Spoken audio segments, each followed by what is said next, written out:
Praise the Lord. Today's Dunamis word. 1 தீமோத்தேயு 2:6.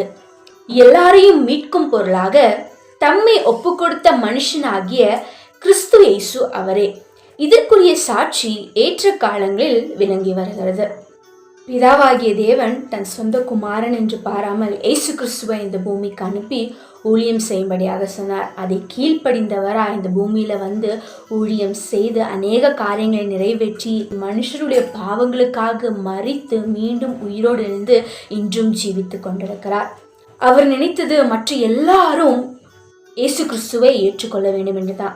நீங்களும் நானும் கர்த்தரை ஏற்றுக்கொண்டிருக்கிறோம். ஆனா அநேகர் இந்த பூமியில இன்னும் இயேசு கிறிஸ்துவை அறியாம இருக்காங்க. அவர்களை மீட்கும் பொருளாகத்தான் தம்மை தாமே அவர் ஒப்பு கொடுத்தார். பிதாவின் சித்தத்தை அவர் நிறைவேற்றினால்தான் இன்றைக்கு நீங்களும் நானும் ஜீவனோடு இருக்கிறோம். இயேசு கிறிஸ்து தான்